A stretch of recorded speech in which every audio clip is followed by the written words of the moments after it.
de Madrid. Ça va être une séance dos épaule.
Ok, salut les masses, on se retrouve aujourd'hui pour une nouvelle vidéo. Après ces petits plans de voyage, de vacances, etc. On a bien profité aujourd'hui, retour à la salle, reprise de l'entraînement cette semaine. Et vu que je suis tout seul à la salle, j'en ai profité pour vous filmer ma séance du jour. C'était une séance dos épaule. Je me suis dit pourquoi pas la filmer et vous expliquer un petit peu pourquoi je fais ça, parce que le but c'est pas reproduire exactement ma séance précise, ça fonctionne de mes objectifs, mais c'est pourquoi je le fais et comment je le fais. Depuis la réouverture des salles, l'entraînement est assez approximatif, donc cette semaine on va essayer de reprendre ça correctement, on va essayer de filmer tout ça. Petit update physique d'ailleurs pour vous montrer un petit peu ce qu'il en est. Voilà, donc niveau physique ça pourrait être mieux, mais on se maintient, sachant que comme je l'ai dit, je fais pas spécialement attention à mon taux de gras, etc. Je fais surtout attention à progresser en fait, musculairement parlant et au niveau de mes performances. On est donc parti pour cette séance. Donc comme je l'ai dit, ça va être une séance dos-épaule. Moi je fonctionne en PPL. Si vous savez pas ce que c'est, regardez ma dernière vidéo. Donc c'est en push-pull legs x2. Donc c'est à dire que je fais 2 fois chaque muscle de mon corps par semaine. Donc je refais une autre séance dos-épaule dans la semaine qui est différente de celle-ci, c'est pas la même. Donc là pour cette séance là, j'ai 3 exercices dos, 3 exercices épaules. Donc pour ce genre de séance, je me permets de faire 3 exercices dos et ensuite seulement de passer aux 3 exercices suivants, les 3 pour les épaules. Ça, c'est vraiment en fonction de ma morphologie, d'où le fait que c'est important de s'analyser morphologiquement. C'est-à-dire que moi, j'ai plutôt un point fort épaule, j'ai des clavicules assez larges et j'ai vraiment pas de difficulté à recruter mes épaules.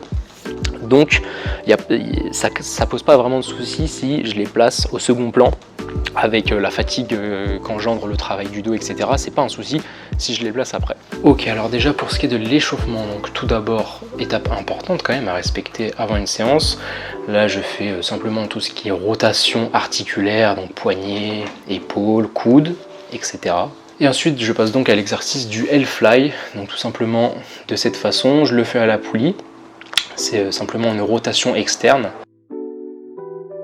Donc là, ça consiste surtout à échauffer les épaules, la coiffe des rotateurs, etc. Très bon exercice pour préparer avant une séance, du coup, épaules, même pectoraux, dos. Petit exercice bonus que que je fais ici, donc en guise d'échauffement, un petit peu histoire de congestionner et ressentir un petit peu plus le dos, c'est le pullover, qui est un exercice qui est pas mal fait en finition de séance.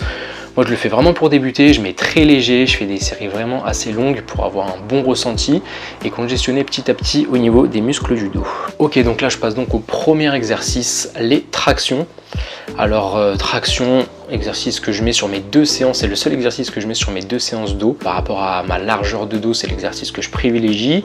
Donc ici, là, j'utilise une barre guidée dans cette salle que je vais placer au plus haut. Alors en mode pronation ici, c'est-à-dire paume de main devant moi. C'est vraiment quelque chose à savoir ça. Si tu mets tes mains en supination, donc paume de main vers toi, le travail sera vraiment pas mal reporté sur les biceps. C'est pas vraiment ce qu'on va chercher ici, on cherche surtout à recruter le dos. Grand dorsal, grand rond, etc. Les trapèzes, surtout le dos, surtout dans la largeur. Ok, ensuite je passe donc au deuxième exercice. On passe cette fois-ci à ce qu'on peut appeler du tirage horizontal unilatéral. En fait, derrière ce nom, c'est simplement un tirage à un seul côté à la fois. Je pourrais faire du tirage horizontal avec les 2 bras en même temps, mais déjà que le dos, c'est pas forcément un muscle facile à recruter, à bien sentir, vu qu'on peut ni le voir ni le toucher, vu qu'il est derrière soi. Le fait de faire un côté à la fois, ça peut vraiment aider à être plus concentré. Ça amène évidemment le point négatif que c'est un peu plus long, parce qu'il faut faire un côté, puis l'autre, puis se reposer. Au niveau de la position, j'essaie ici d'avoir le dos assez droit. Le plus important ici, ça va être vraiment ce mouvement d'épaule. Quelque chose qu'énormément de pratiquants, et peut-être même toi, tu ne fais pas. C'est pas un souci, on apprend. Mais ici, je vais donc laisser mon bras partir vers l'avant, se tendre devant moi, en laissant du coup mon épaule, et puis ensuite je commence à ramener mon épaule, et ensuite, quand j'ai tiré mon épaule au max, je fléchis dans mon coude pour ramener mon bras. Ici, je mets donc un step devant mes pieds, ça m'aide à avoir un petit peu plus d'amplitude pour éviter que les plaques se touchent. Ici, on sera vraiment un peu plus sur l'épaisseur du dos, notamment sur les trapèzes principalement. En troisième exercice, pour finir le dos, là je suis sur un rowing à la T-bar. Le T-bar, on peut le faire soit à prise serrée, soit prise large. Moi, je le fais donc prise large. J'ai donc une grosse ouverture de coude. Donc là, c'est principalement toujours l'épaisseur, les trapèzes. J'essaye de bien gainer. Et donc, vu que c'est mon dernier exercice pour le dos, sur la dernière série de l'exercice, je me fais une petite dégressive. C'est-à-dire que, hop, là, j'ai 3 plaques. J'en enlève une. J'enchaîne directement ma série avec 2 plaques. Et ensuite, j'enlève encore une. Et je termine ma dernière série avec une plaque. Ok, maintenant 4e exercice, on peut donc passer aux épaules. Alors l'épaule elle est composée de 3 parties, l'avant, l'arrière et la latérale.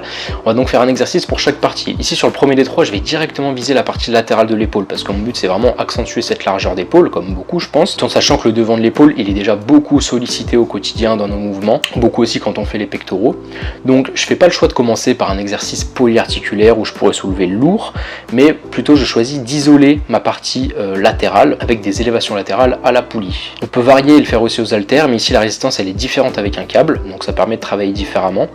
Et ici toujours unilatéral, donc un côté puis l'autre avant de prendre un petit peu de repos. Et ici donc sur les élévations, que ce soit à la poulie ou même aux haltères, il faut vraiment faire attention à pas monter le bas trop haut. Donc quand il est parallèle au sol, c'est déjà largement suffisant pour éviter que ce soit ensuite d'autres muscles comme les trapèzes qui prennent le relais. Ok, en deuxième exercice épaule, là on passe donc à un exercice un peu plus classique, cette fois-ci polyarticulaire, un développé. Donc ici c'est pas un développé couché pour les pectoraux, mais à l'inverse un développé très incliné. Développé que je vais faire ici déjà assis pour bien placer mon dos, éviter de me tordre dans tous les sens et me faire mal. Et sur la machine guidée, tout simplement parce que ça va me permettre de bien me concentrer sur la zone que je veux travailler, vu que le mouvement, du coup, il est en partie guidé. Ici, on sera donc toujours en partie sur le faisceau latéral de l'épaule, mais on sera aussi beaucoup sur l'avant de l'épaule. Ça peut pas mal dépendre de l'écartement des mains et l'ouverture des coudes. C'est pour ça que j'essaie d'avoir un bon écartement, prendre assez large et une bonne ouverture au niveau des coudes pour être, on va dire, au maximum sur la partie latérale toujours. Et après ça, dernier exercice pour finir les épaules, il me reste la partie postérieure, donc l'arrière de l'épaule. Je vais revenir ici vers une poulie et je vais cette fois-ci faire une élévation toujours, mais buste penché au maximum pour reporter le travail sur l'arrière en gardant le dos toujours bien droit évidemment. Les bras quasiment tendus, comme ça plus on tend les bras, plus il y aura de la tension sur le mouvement et du coup ce sera plus dur sans avoir besoin de mettre hyper lourd et se blesser.